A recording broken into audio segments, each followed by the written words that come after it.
اور حسن معاشرت کا نظام نہیں ہے تو وہ دیکھنے میں تو جیسے جنگل بیابان میں بھی مختلف مخلوقات رہتی ہیں، ایسے دیکھنے میں یہ نظر آ رہا ہے کہ انسان ہیں۔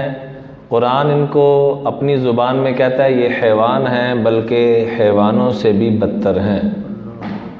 لہم قلوب لا یفقہون بہا ولہم اعین لا یبصرون بہا ولہم آذان لا یسمعون بہا اولئک کالانعام بل ہم اضل اولئک هم الغافلون۔ جو لوگ غفلتوں میں پڑے ہوئے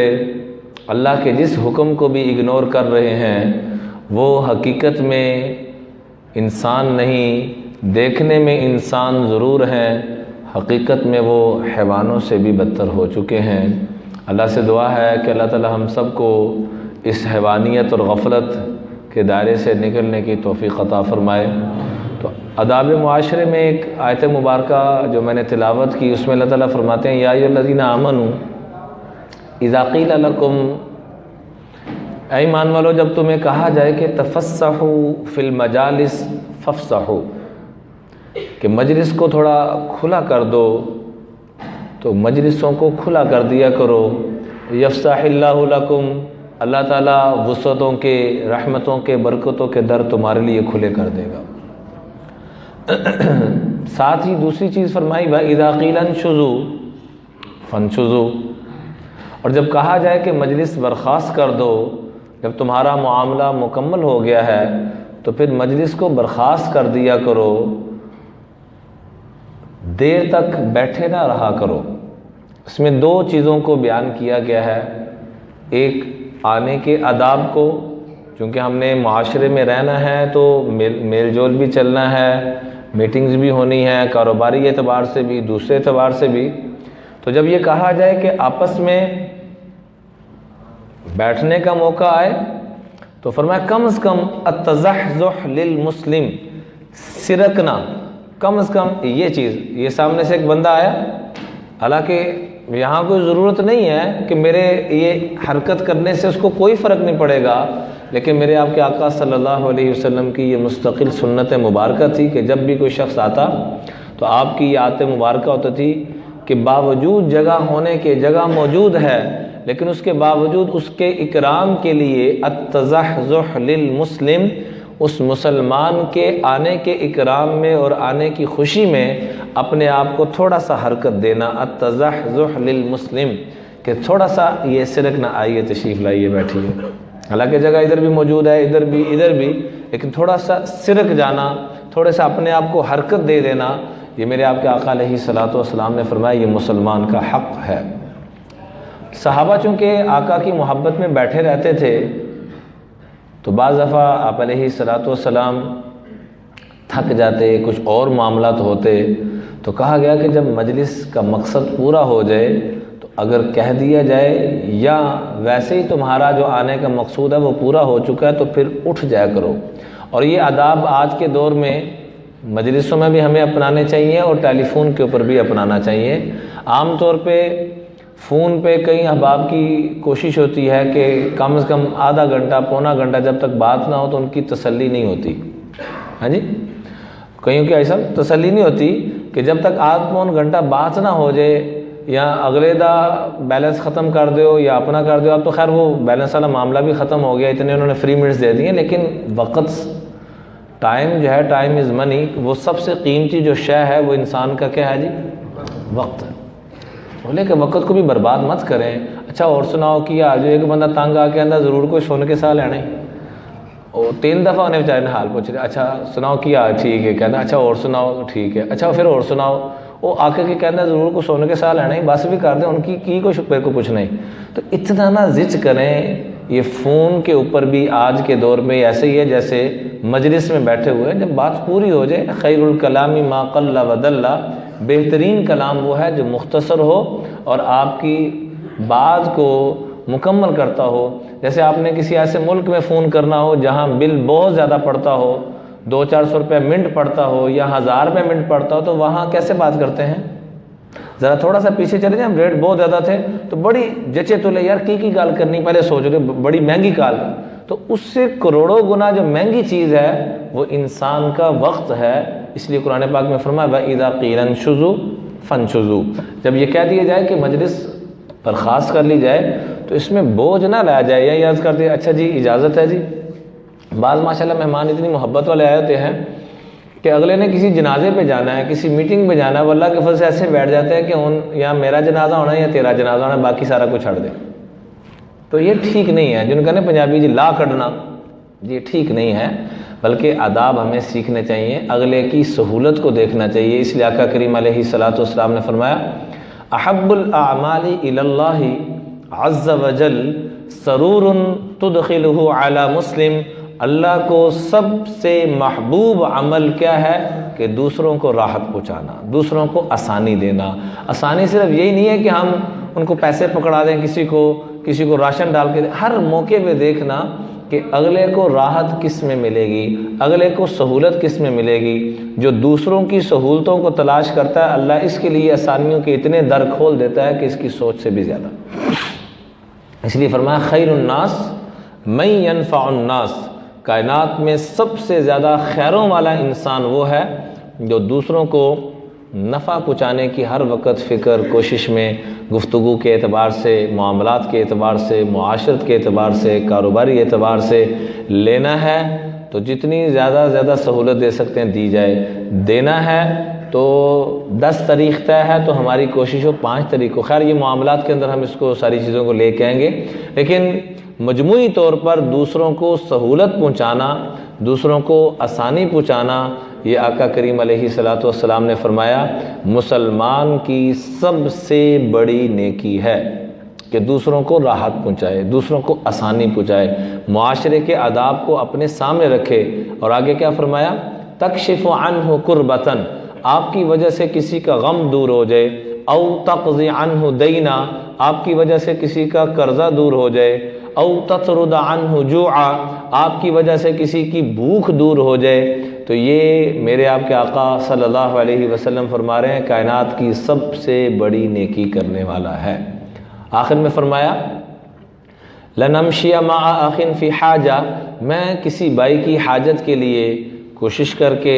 2 قدم اٹھا لوں، احب الی من ان اعتکف فی ھذا المسجد شہرا، مسجد نبوی میں امام الانبیاء اپنے بارے میں فرما رہے ہیں صلی اللہ علیہ وسلم کہ 1 مہینہ اعتکاف میں بیٹھا رہوں، یہ مجھے کم محبوب ہے بنسبت اس کے کہ کسی کے کام کے لیے اپنے 2 قدم اٹھا لوں۔ کسی کے کام کے لیے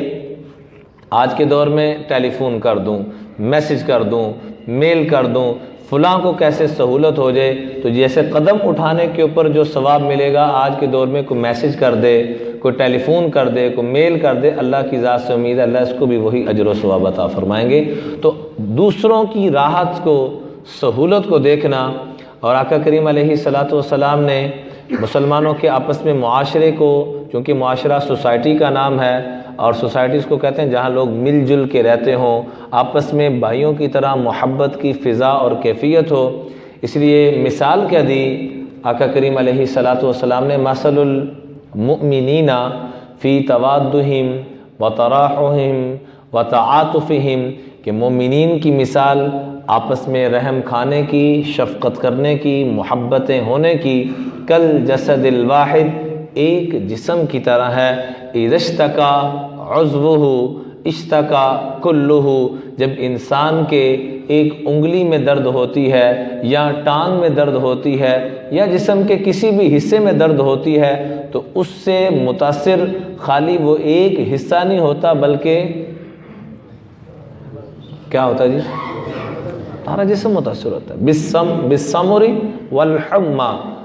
سارے جسم کو بخار بھی چڑھ جاتا ہے، اور بے آرامی خالی اس حصے کو نہیں ہو رہی ہوتی، اس ہاتھ کو نہیں ہو رہی ہوتی، اس انگلی کو نہیں ہو رہی تھی، اور جسم کے ایک حصے کو نہیں ہو رہی تھی۔ داڑھ میں درد ہو جائے تو کہاں درد ہوتی ہے جی؟ درد اس میں ہو رہی ہے، اور تکلیف کہاں محسوس کی جا رہی ہے؟ فرمایا مثل المؤمنین، مومنین کی مثال فی توادہم وتراحمہم وتعاطفہم، مسلمانوں کی مثال آپس کی شفقت آپس کی محبت، آپس کا رحم، آپس کا پیار وہ ایسے ہی ہے جیسے انسان اپنے جسم کے ایک حصے سے محبت کرتا ہے اور اس حصے کو جب تکلیف ہوتی ہے تو پورے جسم کو تکلیف ہوتی ہے۔ مومنین کی مثال بھی میرے آپ کے آقا علیہ الصلوۃ والسلام نے یوں ارشاد فرمائی، کاش کہ ہم ویسے ایمان والے بن جائیں، ویسے مسلمان بن جائیں کہ دوسروں کی تکلیف کو اپنی تکلیف سمجھیں، دوسروں کی راحت کو اپنی راحت سمجھیں۔ جب مسلمانوں میں یہ چیز آ جائے گی تو اللہ کے فضل کو، اللہ کے کرم کو، اللہ کے رحم کو بہت زیادہ متوجہ کرنے والے یہ بن سکیں گے۔ دوسری حدیث میں آپ علیہ الصلوۃ والسلام نے فرمایا، ان اللہ تعالی اوحا الیہ، میرے اللہ نے مجھے اس بات کی وحی بھیجی کہ ان تواضعوا، اے میرے محبوب عاجزی کو پیدا کرو، تواضع پیدا کرو۔ آقا سے بڑھ کے کسی میں تواضع ہو سکتی ہے؟ روایات میں یوں ملتا ہے، البدایہ والنہایہ میں تفصیل کے ساتھ یہ روایت موجود ہے، جس میں دو لفظ یہ بھی ہیں کہ آقا علیہ الصلوۃ والسلام کی عاجزی کو یوں بیان فرمایا کہ لو یمر الی جنب السراج لم یطف من سکینتہ، لو یمر الی جنب السراج لم یطف من سکینتہ ولو یمشی علی القصب الیابس لم یسمع من تحت قدمیہ، کہ میرے محبوب تو ایسے ہیں کہ ان کی تواضع اور عاجزی اور انکساری کا یہ عالم ہے کہ اگر چلتے ہوئے ان کے پاؤں کے نیچے چراغ آ جائے تو عاجزی کا عالم یہ ہے، انکساری کا عالم یہ کہ چراغ بھی بجھنے نہ پائے۔ رتبہ اور مقام کیا ہے؟ فَكَانَ قَابَ قَوْسَيْنِ أَوْ أَدْنَىٰ ثُمَّ دَنَا فَتَدَلَّىٰ فَكَانَ قَابَ قَوْسَيْنِ أَوْ أَدْنَىٰ۔ رتبہ اور مقام یہ ہے کہ تیر کمان میں پھر بھی فاصلہ ہے، لیکن رب نے محب اور محبوب کے درمیان ان فاصلوں کو بھی ختم کر دیا۔ رتبہ مقام یہ، اور عاجزی اور انکساری، عجز و انکساری کا عالم کیا ہے کہ لو یمر الی جنب السراج لم یطف من سکینتہ، کہ چلتے ہوئے کسی چراغ کے اوپر بھی پاؤں آ جائے تو عجز و انکساری کا عالم یہ ہے کہ وہ بھی بجھنے نہ پائے۔ اور ایک ہمارا عالم ہے چلنے کا کہ جس گھر میں جاتے ہیں وہاں آگ لگا دیتے ہیں، جس فیکٹری میں جاتے ہیں وہاں آگ لگا دیتے ہیں، جس معاشرے میں جاتے ہیں ہماری گرم ہوائیں ہی دوسروں تک پہنچتی ہیں۔ کاش کہ ہم اپنے آقا کی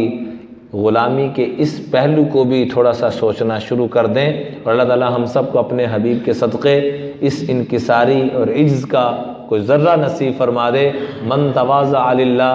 رفعہ اللہ، اور یہ قانون بتا دیا کہ جو اللہ کے لیے، لوگوں کے لیے نہیں، جو اللہ کے لیے کیا کرے گا؟ اپنے اندر تواضع پیدا کرے گا، عجز و انکساری پیدا کرے گا، اللہ اس کو بلندیوں کی انتہاؤں پہ پہنچائیں گے۔ اللہ اس کی نسلوں کو وہ کچھ دیں گے جو اللہ کے لیے درگزر کر دے گا، معاف کر دے گا، عجز و انکساری پہ آ جائے گا۔ رب اس کی نسلوں کو بھی وہ کچھ دیں گے جس کا یہ تصور بھی نہیں کر سکتا۔ دیکھیے، انسان جب پہاڑی پہ چڑھتا ہے یا کسی بھی بلندی پہ چڑھتا ہے، اکڑا ہوا انسان کبھی بھی بلندی پہ نہیں چڑھ سکتا۔ بلندی پہ جانے کے لیے کیا کرنا پڑتا ہے جی؟ جھکنا پڑتا ہے۔ ایک وہ کسی دوست نے بڑا اچھا میسج بھیجا کہ اپنے اندر چھوٹا پن ہی باقی رکھو، جب انسان بڑا ہوتا ہے تو ماں بھی اپنی گود سے اتار دیتی ہے۔ انکساری رکھو گے تو رب کی رحمتیں، برکتیں متوجہ ہوتی رہیں گی۔ جب اپنے اندر بڑا پن لے آؤ گے، قرآن میں یوں فرمایا وَلَا تَمْشِ فِي الْأَرْضِ مَرَحًا، بھائی اکڑ کے مت چلا کرو زمین پہ، تمہارے پلے ہے کیا شے؟ اِنَّكَ لَن تَخْرِقَ الْأَرْضِ وَلَن تَبْلُغَ الْجِبَالَ طُولًا، نہ تو زمین کو پھاڑ سکتے ہو، تمہارے میں اتنی طاقت اور ہمت نہیں ہے کہ پاؤں مار کے زمین کو پھاڑ دو۔ وَلَن تَبْلُغَ الْجِبَالَ طُولًا، نہ تم پہاڑوں کی بلندی کو چھو سکتے ہو، تمہارے پلے ہے کیا شے جس پہ تم اکڑتے ہو؟ لَا تَمْشِ فِي الْأَرْضِ مَرَحًا۔ تو معاشرے کے اندر ایک عام انسان بن کے رہنا، یہ میرے آپ کے آقا صلی اللہ علیہ وسلم نے اس کا حکم دیا۔ اور فرمایا المؤمن للمؤمن کالبنیان یشد بعضہ بعضا، مومن تو آپس میں ایک عمارت کی طرح ہے، جیسے ہر اور وشکا بینا اصابعہ، اپنی انگلیوں کو یوں آپ نے بیچ میں ڈالا اور یوں مثال دے کے سمجھایا جیسے دیوار کی ایک اینٹ دوسری اینٹ کے ساتھ جڑی ہوئی ہے، مومنین کی مثال بھی ایسے ہی ہے۔ پہلے آپس میں جسم کی مثال دے کے سمجھایا، مختلف موقعوں پہ مختلف مثالیں دے کے سمجھایا، تو میں آپس میں شفقت، محبت اور الفت اور مودت کی یہ کیفیت ہونی چاہیے کہ جسم کا ایک حصہ بیمار ہو تو پورا جسم جیسے متاثر، ایسے ہی کوئی بھی مسلمان کہیں پر بیمار ہو، دکھی ہو، مقروض ہو، ٹینشن میں ہو تو اس کی ٹینشن کو اپنی ٹینشن سمجھنا، اس کے دکھ درد کو اپنا دکھ درد سمجھنا۔ ہم معذرت کے ساتھ اپنی وڈوں کے چکروں میں پڑ گئے ہیں، کوئی بیاہ شادی کا معاملہ آ جائے تو ہم بڑھ چڑھ کے بتاتے ہیں کہ ہاں پتہ لگے کہ فلاں موصوف کی شادی ہے، فلاں کی شادی ہے، اور فلاں کا یہ معاملہ کوئی کروڑوں روپے جہیز پہ لگا رہا، کوئی کروڑوں روپے کھانوں پہ لگا رہا، کوئی کسی پہ لگا رہا، حالانکہ انہی پیسوں سے کتنی بیٹیاں جو اپنے گھروں تک پہنچ سکتی ہیں۔ بیسیوں بچیوں کے اور بیٹیوں کے مسائل میرے سامنے ہیں جن کو صرف اس بنیاد پہ طلاق ہو گئی کہ وہ 40-50 ہزار کا جو بنیادی سامان ہوتا ہے وہ بھی نہ لے کے جا سکیں، اور ہماری تو اتنی ٹپس چلتی ہیں جو کھانا کھلانے والوں کو پکڑا دیتے ہیں اور اپنی وڈو دکھانے کے لیے کیا اللہ کی بارگاہ میں پیش نہیں ہونا؟ اور پھر اس کے نتائج کیا نکلے ذرا وہ بھی غور کر کے دیکھیں۔ طلاق کی ریشو اس حد تک بڑھ چکی ہے کہ آپ کی سوچ، آپ کو شاید نہیں اندازہ کہ طلاق کی ریشو کہاں تک جا چکی ہے۔ وجہ کیا ہے کہ جب انسان اپنی حرمستی میں اور اکڑ اور تکبر میں آتا ہے اور غریب عوام کو دیکھنا چھوڑ دیتا ہے تو ان گھروں سے اللہ سکون کو، یہ اپنی طرف سے سکون خریدنے کے چکروں میں ہوتا ہے۔ سکون اللہ نے رکھا ہے عاجزی کے اندر، انکساری کے اندر، لوگوں کے اوپر رحم کھانے کے اندر، اور ہم نے رکھا ہے اپنی وڈو بنانے کے اندر۔ لوگ کہیں جناب چوئی صاحب، جناب راجپوت صاحب، کیا آپ نے جناب شادی کا فنکشن کیا؟ ایسی شادی تو دیکھنے میں نہیں آئی۔ اور اچھا وہ پھول نہیں سماتا، بجائے کہ اپنی غلطیوں کا احساس ہو کہ میں کیا چولے مار رہا ہوں، میں کر کیا رہا ہوں۔ صحابہ شادی کرتے تھے، کیا ان کو ولیمے کی سنت کا نہیں پتہ تھا؟ امام الانبیاء جیسی ہستی بھی شادی میں شریک نہیں ہو رہی۔ اتنا سادہ کر کے پیش کیا۔ امام الانبیاء سے بڑھ کے کائنات میں وی آئی پی شخصیت کو ہو سکتی ہیں، ان کو بھی نہیں شادی پہ، اتنا سادہ کر کے کر دیا۔ اور ہم نے اس کو جتنا مشکل کہ یہ گاڑی ہونی چاہیے جہیز میں، یہ ادھر سے یہ لڑکی والوں کی طرف سے، ادھر سے یہ لڑکے والوں کی طرف سے، آداب معاشرت کو ہم بالکل بھول چکے ہیں، جیسا کہ اللہ کی بارگاہ میں پیش ہی نہیں ہونا۔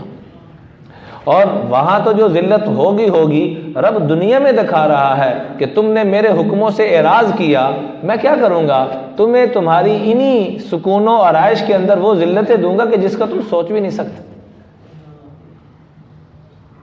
اسے درخواست ہے، 2-3 بنیادی باتیں ہیں۔ سب سے پہلے استخارہ کرو، اس کے بعد کیا کرو؟ مسجد میں نکاح پڑھو، سمجھ میں آ جائے، چند لوگ لڑکی کو جا کے لے آئیں یا لڑکی والے خود چھوڑ جائیں، امام الانبیاء خود بھیج رہے ہیں اپنی بیٹی فاطمہ کو۔ اور ولیمہ جتنی گنجائش ہو اس کو بھی جتنا سادہ کر سکتے ہیں اتنا سادہ کریں۔ اوتھے ماشاءاللہ 4 بندے کھلا رہے ہوندے نے، پاجی اج اسی وہ جڑے 20 سال تو پیسے لوگوں کو قسطاں دتیاں نا، اج کمیٹی لین دا وقت آ گیا جے، ادھر بھی جوبا بھریا دا ہے، ادھر بھی جوبا، اللہ دے فضل نال 6 جیبیاں لے کے جاندے نے، اج لفافے پان دا دن آ گیا جے۔ اور کئیوں کو ایسا بھی دیکھا ماشاءاللہ کہ انہوں نے باقاعدہ اپنے کارڈ پہ لکھا یہ رسمیں بن چکی ہیں، ہم اپنے بچوں کو ان رسومات سے پاک کر کر اپنے بچوں کو یہ تحفہ دینا چاہتے ہیں۔ کہیں کہتے ہیں چلو یار ساری زندگی دے دے رہے ہیں، پیسے تو پورے کری، کم از کم جی روٹی دے لے ہو تو بچوں کڑی لوگوں کو لو، جی ہوٹل والے نہیں کٹ دے، یہ بھی کٹن دے چکراں چاہتے ہیں۔ چھوڑے ان بیماریوں کو میرے عزیزوں، کن چکروں میں ہم پڑ گئے۔ خیر اس شادی کے موضوع پہ پھر آئیں گے۔ آپ علیہ الصلوۃ والسلام نے فرمایا الا اخبرکم بخیر من کثیر من الصلاۃ والصدقہ، کیا میں تمہیں وہ عمل نہ بتاؤں جو بہت زیادہ نمازیں پڑھنے سے بھی زیادہ اللہ کی رحمتیں متوجہ کرنے والا، بہت زیادہ صدقے کرنے سے بھی زیادہ اللہ کے رحم کو متوجہ کرنے والا؟ ساری رات مصلی پہ رہو، سارا مال صدقہ کر دو۔ یا رسول اللہ وہ کون سا عمل ہے جو ان کروڑوں روپے صدقہ کرنے سے بھی زیادہ افضل اور ساری رات تہجد پڑھنے سے بھی زیادہ افضل تو آپ نے فرمایا اصلاح ذات البین، آپس میں صلح کروانا، آپس میں محبتوں کو قائم کرنا، نفرتوں کو ختم کرنے کا ذریعہ بننا۔ وَإِيَّاكُمْ وَالْبُغْضَ، فرمایا دلوں کو بغض سے پاک کر دو۔ اندر کی جتنی بیماریاں ہیں، باہر کی بیماریاں چھوٹے گناہ ہیں، اندر کی جتنی بیماریاں ہیں وہ کبیرہ گناہ ہیں، سب سے بڑا حرام ہے شرک اندر، نفرت اندر، بغض اندر، حسد اندر، غصہ اندر، پھر وہ نکلتا ہے۔ ان چیزوں کو ختم کرنا، فرمایا ایاکم والبغض، اپنے آپ کو بغض سے بچایا کرو، دلوں کو پاک صاف کر دو۔ فإنما هي الحالقہ، یہ واحد چیز ہے جو نیکیوں کو یوں تباہ کرتی ہے جیسے استرا جڑ سے بالوں کو ختم کر دیتا ہے، تمہاری ساری کیتی کرائی پہ پانی پھیر دیتا ہے۔ کیا؟ اندر کا بغض، اندر کی نفرت ہے۔ اور ساتھ ہی فرمایا معاشرے کو آداب بیان کیے جا رہے ہیں، فرمایا کہ لا یحل لرجل ان یفرق بین اثنین الا باذنہما،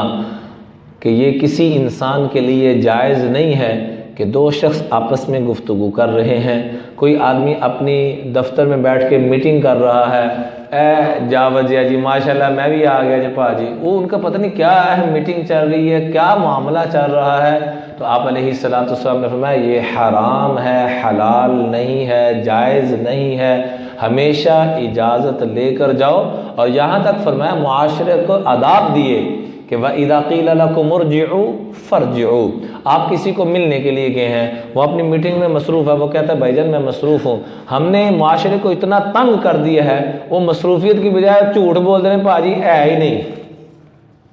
کیونکہ یہ کہا جائے گا کہ واپس چلے جاؤ تو ہم اتنا منہ بنا، قرآن کہتا ہے جب کہا جائے چلے جاؤ تو کیا کیا کرو، اور دلوں پہ بوجھ بھی نہ لایا کرو، ناراض بھی، ہم ناراض بھی ہو جاتے ہیں، طبیعتوں پہ بوجھ، نے میرے سٹیٹس کو نہیں پہچانا ہے۔ جب جو ہی دل میں یہ آ گیا کہ میرے سٹیٹس کو نہیں پہچانا تو اللہ کی بارگاہ میں کتے اور خنزیر سے بھی بدتر ہو گیا۔ اور یہاں تک فرمایا کہ ایک شخص آپ کے پاس آتا ہے، آپ کے گھر میں جو کچھ موجود ہے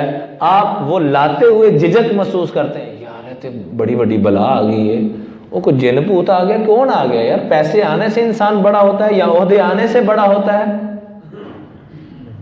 دونوں چیزوں سے انسان بڑا نہیں ہوتا، بڑا وہ ہوتا ہے جو آقا کی بات کو لیتا ہے، وہ غریب لے لے، وہ امیر لے لے، وہ عہدے والا لے لے، بغیر عہدے والا لے لے۔ فرمایا گھر میں مہمان آیا، ہم نے تو اپنا رہن سہن عذاب بنا رکھا ہے، گھر میں مہمان آیا، جو گھر میں ہے اس کو پیش کرتے ہوئے جو اس کی گنجائش ہے، مہمان کے لیے جتنا ہو سکتا کیا جائے، لیکن عام طور پہ اچانک مہمان آ گیا، آپ کے پاس گنجائش بھی نہیں ہے، عام طور پہ کیا ہو جاتے ہم، بولو تو صحیح، جو ہوں دے دسو تو صحیح، آج کے بعد نہیں پریشان ہونا، بولیے انشاءاللہ، جو ہے خوشی خوشی پیش کر دیں۔ اور آنے والے نے اگر بوجھ لایا کہ انہوں نے میرا پتہ ہی نہیں اگر سٹیٹس ہے، پیش کی کیتا نے اینے جو نہیں صاحب بلایا کا تو سا نے کہا، فرمایا دونوں اللہ کی رحمتوں سے محروم ہو گئے۔ اور جو خوشی خوشی رب نے مجھے یہ نعمت دیا یہ میں پیش کرتا ہوں، اب مہمان آیا 10 منٹ کے لیے اچانک آ گیا، مہمان یا اجازت دیجیے میں قریب آنا چاہتا ہوں، تو اسی کر لو، اب اس نے بیچارے نے جانا ہے، اس کو بھی عذاب میں ڈال رہے ہیں، اپنے آپ کو بھی عذاب میں، جو ہے سادہ پانی ہے سادہ پانی پیش کر دو، کوئی کھجور ہے وہ پیش کر دو، گھر میں کوئی چیز پکی ہوئی ہے کوئی پہلے سے پڑی ہوئی ہے وہ پیش کر دو۔ وہ الگ بات ہے کہ ایک جگہ یہ بھی فرمایا کہ لوگوں کو ان کی شیان شان اکرام کیا کرو، اس کا بھی حکم اپنی جگہ موجود ہے، لیکن آپ سے جو ہو سکتا ہے اتنا کر لیں، اور اس کے بعد طبیعت پہ بوجھ لانا جائز نہیں۔ ہم طبیعتوں میں بوجھ لے آتے ہیں، آنے والا بھی بوجھ لاتا ہے اور آنے والا بھی، اور دینے جو پیش کر رہا ہے وہ بھی بوجھ لاتا ہے، دونوں کا یہ ٹھیک نہیں ہے۔ ایسے یہ تفریق کرنا، دو آدمی گفتگو کر رہے ہیں، وچ جا کے اپنی ٹانگ اڑا دینا، پاجی پہلے میری سنو، ٹھیک نہیں، یہ حرام ہے۔ ان آداب کو ہمیں خیال رکھنا چاہیے کہ ہم کیوں لوگوں کو مجبور کریں کہ وہ جھوٹ بولیں کہ جی موجود نہیں ہے، یہ نہیں ہے، کیوں جی جھوٹ بولنا پڑتا ہے کہ نہیں لوگوں کو، پھر ہے نہیں، لوگوں کو جھوٹ بولنا پڑتا ہے کہ بھائی میں ہے نہیں، وہ جیسے وہ ایک بندہ گیا تو، اور ہم اپنے بچوں کو الحمدللہ کروڑوں روپے لگا کے اپنے بچوں کو جھوٹ سکھا رہے ہیں، آدمی ملنے کے لیے گیا، بچہ اندر گیا، جیسے وہ بیچارے جماعت والے، اللہ ان کو جزائے خیر دے، آتے جاتے رہتے ہیں، آنا اللہ قبول فرمائے، اللہ ہمیں بھی توفیق عطا فرمائے۔ تو وہ بندہ گیا، دستک دی کہ جی مسجد ساتھی ہیں، تو بچہ اندر گیا، کہنا ہے جا کے کیا ابو گھر کوئی نہیں ہے۔ وہ بچہ معصوم بچے ہوتے ہیں دل کے صاحب، نے آ کے ان جی کیا تھا، کہتا میرے ابو کہہ رہے ہیں میں گھر میں کوئی نہیں ہوگا۔ تو ہم نے معاشرہ ایسا ڈیولپ کر لیا ہے کہ لوگ مجبور ہوں جھوٹ بولنے پہ۔ آپ نیت کریں کہ ہم اس معاشرے کو ختم کریں گے انشاءاللہ، آقا علیہ الصلوۃ والسلام والا معاشرہ قائم کریں گے، وہ سوسائٹی کا نظام قائم کریں گے۔ صاف دل کو ہے گنجائش سو بسم اللہ۔ کئی آدمی بیمار ہو جاتے ہیں، اللہ کے فضل و کرم سے عیادت کرنے والے، ہاں کوئی غریب آدمی بیمار ہو جائے تو شاید اس کو پوچھنے کے لیے بھی ایک بھی نہ جائے، ہاں کوئی امیر آدمی بیمار ہو جائے ان سے ذرا پوچھیے گا، یا کوئی معروف شخصیت بیمار ہو جائے تو وہ اتنا بیمار ہے، اللہ کے فضل و کرم سے ہماری عوام اس کو اتنا بیمار کر کے چھوڑتے ہیں۔ یہ ٹھیک نہیں ہے، ان چیزوں سے اپنے آپ کو ہم نے نکالنا ہے۔ اور آپ علیہ الصلوۃ والسلام نے معاشرے کو خود کر کے بتلایا۔ ایک دفعہ آپ کو 2 مسواکیں پیش کی گئی آقا کریم علیہ الصلوۃ والسلام کو، ایک مسواک تھوڑی ٹیڑھی تھی، ایک مسواک سیدھی تھی۔ اچانک ایک صحابی آئے تو ٹیڑھی مسواک اپنے پاس رکھ لی، سیدھی مسواک ان کو تحفے میں دے دی۔ اپنے پاس ٹیڑھی مسواک رکھ لی اور ان کو سیدھی مسواک دے دی۔ تو معاشرے میں عملاً کر کے ہمارے آقا صلی اللہ علیہ وسلم نے ان چیزوں کو بتایا۔ اللہ ہمیں بھی اس روش پہ چلنے کی توفیق عطا فرمائے۔ اور آخر میں 3 آداب عرض کر کے بات ختم کرنا چاہوں گا۔ روایت میں آتا ہے کہ کان رسول اللہ صلی اللہ علیہ وسلم اذا صافحہ رجل لا ينزع يده حتى يكون الرجل ينزع يده، کہ کوئی آ کے مصافحہ کرتا تو آپ اس وقت تک اپنا ہاتھ نہیں چھوڑتے تھے جب تک وہ اپنا ہاتھ چھڑانے کی کوشش نہ کرتا۔ ہماری تو تھوڑی سی مصروفیت یا کوئی تھوڑا سا سٹیٹس کچھ ہو جائے یا کچھ پلے آ جائے تو 2 انگلیوں سے مصافحہ کرنے کو بھی گوارا نہیں کرتے، چل رہے، یا بڑا بھی کوئی تیر مارے گا تو ہاتھ بھی پورا نہیں کھولنا پسند کریں گے، یوں بند کر کے نا، جیسے انہیں کوئی انگوٹھا لا لینا، وہ یوں کر کے نا، اور یوں، اور ادھر اپنے فون پہ لگے، اچھا ٹھیک ہے، ہاں ٹھیک ہے ٹھیک ہے بھائی۔ کیا میری آپ کی مصروفیت امام الانبیاء سے بڑھ کے ہے، جن کو ٹارگٹ قیامت تک آنے والے انسان ملے؟ کائنات کی اللہ کی قسم، کسی جرنیل کی، کسی بڑے جتنے عہدوں کو، جتنی نسبتوں کو، حتیٰ کہ انبیاء کو بھی اکٹھا کر لیا جائے تو ان کی مصروفیت ایک طرف اور امام الانبیاء کی مصروفیت۔ تو کیا آداب بیان کیے کہ امام الانبیاء کی عملی زندگی کیا تھی کہ لا ينزع الرجل، کان رسول اللہ صلی اللہ علیہ وسلم اذا صافحہ الرجل، جب کوئی آدمی آ کے مصافحہ کرتا تو لا ينزع یدہ، اپنے ہاتھ کو جدا نہ کرتے حتیٰ کہ وہ آدمی اپنا ہاتھ چھڑانے کی کوشش کرتا اور پیچھے کرتا تو پھر آپ ہاتھ چھوڑتے۔ اور دوسرے نمبر پہ فرمایا اذا استقبلہ بوجہ لا یصرفہ عنہ حتی یکون الرجل ینصرف عنہ، کوئی آتا مصافحہ کے بعد بیٹھ جاتا تو آپ اس کی طرف پورا متوجہ ہوتے، یہ نہیں کہ گفتگو ادھر ہو رہی ہے میں ادھر دیکھ رہا ہوں، اگر ادھر ہو رہی ہے تو پورا ادھر ایسے، اذا التفت التفت جمیعا، جب کسی کی طرف متوجہ ہوتے تو پھر پورا متوجہ ہوتے، اور جب تک اگلا نہ اٹھ کے چلا جاتا اس وقت تک اس کی طرف پورے، وہ منہ پھیر لیتا، آقا اسی کی طرف متوجہ رہتے۔ اور کبھی کسی کے سامنے اپنی ٹانگیں پھیلا کے یا اس انداز میں نہیں بیٹھے، بلکہ بڑی عاجزی اور انکساری کے اندر، حتیٰ کہ آنے والوں کو پوچھنا پڑتا تھا کہ آپ کے محبوب ہیں کون۔ فتح مکہ جب مدینہ منورہ میں تشریف لائے تو کئی لوگ تو کتنی دیر تک سیدنا صدیق اکبر رضی اللہ تعالیٰ عنہ کو رسول اللہ سمجھتے رہے۔ پھر قربان جائیے، وہ بھی آقا کی شاگردی میں بیٹھے ہوئے تھے تو لوگوں کا دل بھی نہیں توڑا، کیا کیا، چادر پکڑی اور تھوڑی سی دھوپ کی کیفیت ہوگی تو آقا کے اوپر یوں چادر لے کے کھڑے ہو گئے، تو پھر لوگوں کو سیدھے غلط جگہ مصافحہ کر دیں گے۔ غلط سے مراد کہ کرنا حضور علیہ الصلوۃ والسلام کو تھا، جو اللہ کے رسول ہیں وہ ہمارے پاس آئے ہیں تو ہم ان کے جو